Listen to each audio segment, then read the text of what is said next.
जय जय रघुवीर समर्थ.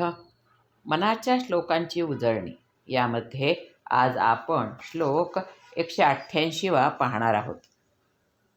देहे भान हे ज्ञान शस्त्रे खुडावे, विदेहीपणे भक्ती मार्गे चिजावे, विरक्ती बळे निंद्य सर्वे तजावे, परिसंग सोडून सुखी राहावे.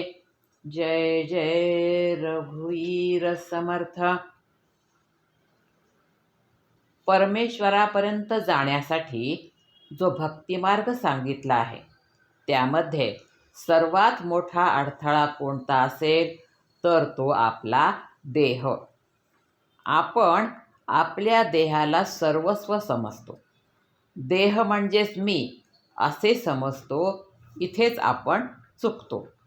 कारण ज्या परमात्म्यापर्यंत आपल्याला जायचे आहे तो परमात्मा तर देहातीत आहे.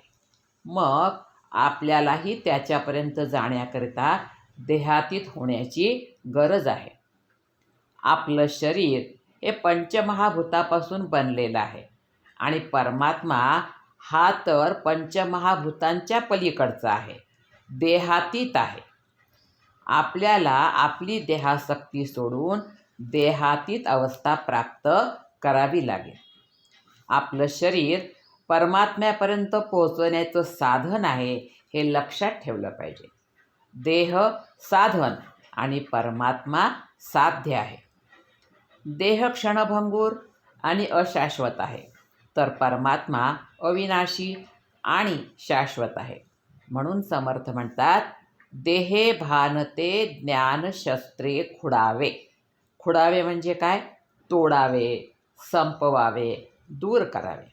अर्थात ज्ञानाच्या सहाय्याने आपण आपलं देहाचं जे भान आहे ते दूर करावे. आपल्याला काय सतत आपल्या देहाचं स्मरण असतं. रात्रंदिवस आपण जे काही करतो ते या देहाच्या सुखासाठीच करतो. आत्म्याचं ज्ञान आपल्याला मुळी नसतंच. त्या आत्म्याविषयी आपण कधी विचारच करत नाही. आपण सतत कशाचा विचार करतो तर देहाचाच, आणि सतत त्या देहामध्येच आपण रममान राहतो. म्हणून आपल्याला आपला देहच महत्त्वाचा वाटतो. समर्थ म्हणतात, जर तुम्हाला परमात्म्यापर्यंत पोहोचायचे असेल तर प्रथम देहाचे भान कमी होणे गरजेचे आहे. देहाचं विस्मरण होणे गरजेचं आहे. त्यासाठी ज्ञानरूपी शस्त्र हाती घेऊन देहभान हा नष्ट करणे गरजेचं आहे. अर्थात देहाची आसक्ती कमी करावी. त्याकरता सतत हे स्मरण ठेवावे की मी आत्मा आहे, देह नाही, म्हणजे देहाचं विस्मरण होईल. संत तुकाराम हे नामस्मरणाकरता एकांतात भंडारा पर्वतावर जात असत. नामस्मरण करताना मधून मधून त्यांना झोप येऊन डुलकी लागत असे. ही झोप येऊ नये म्हणून त्यांनी आपली शेंडी एका झाडाला दोरीने बांधली, जेणेकरून झोपेची डुलकी आली की त्यांच्या मानेला जोराचा झटका बसत असे आणि शेंडी ही ताणली जात असे. हे तुकाराम महाराजांनी का केले? तर झोपेला ताब्यात ठेवण्याकरता. म्हणजेच काय? आपल्या देहाला ताब्यात ठेवण्याकरता त्यांनी हे केले. एकूण काय? तर देहावर विजय मिळवण्याकरता, देहातीत होण्याकरता, देहभान विसरण्याकरता आपल्याला सतत अभ्यासच करावा लागेल. संतांनी हा अभ्यास आपल्या जीवनामध्ये केला. त्यांनी सतत आपलं अनुसंधान परमेश्वराशीच ठेवलं आणि देहाला विसरण्याचा त्यांनी प्रयत्न केला. संत हे देहातीत झाले होते, त्यामुळेच ते परमेश्वरापर्यंत पोहोचू शकले, परमेश्वराचे खरे भक्त होऊ शकले. कारण ते कधीही परमेश्वरापासून विभक्त झालेच नाहीत.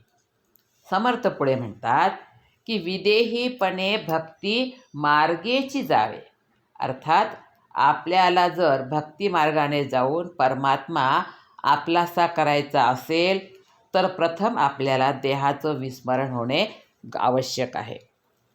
देही असूनही विदेही होता आलं पाहिजे. मी देह आहे असं म्हटलं म्हणजे आपण त्या परमात्म्यापासून वेगळे होतो. जो भक्त असतो तो कधी परमात्म्यापासून विभक्त होत नाही आणि देहाचे विस्मरण झाल्याशिवाय भक्त होता येत नाही. पुढे समर्थ म्हणतात, विरक्ती बळे निंद्य सर्वे तजावे.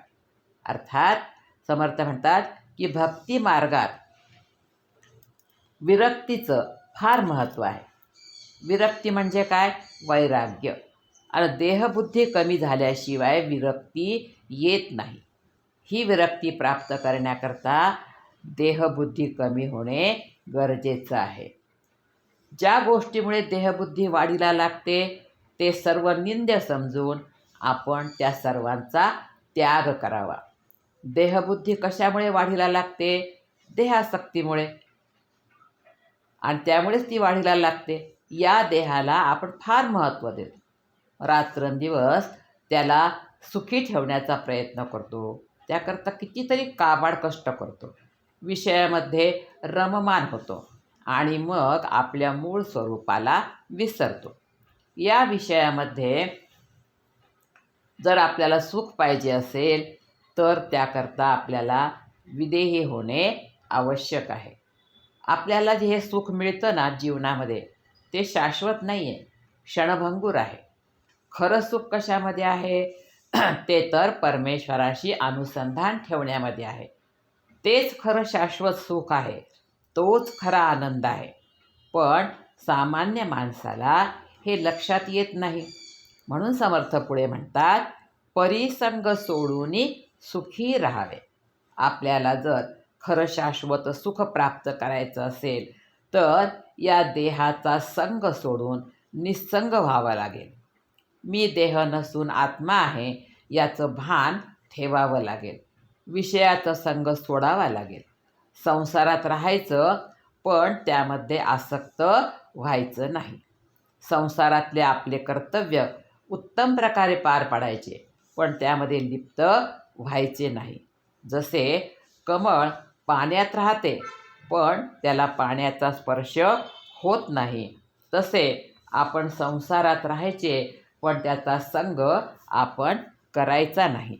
आणि म्हणूनच समर्थ या श्लोकामध्ये म्हणतात, देहे भानते ज्ञानशस्त्रे खुडावे, विदेहीपणे भक्ती मार्गेची जावे, विरक्ती बळे निंद्य सर्वे तजावे, परिसंग सोडून सुखी राहावे. जय जय रघुवीर समर्थ.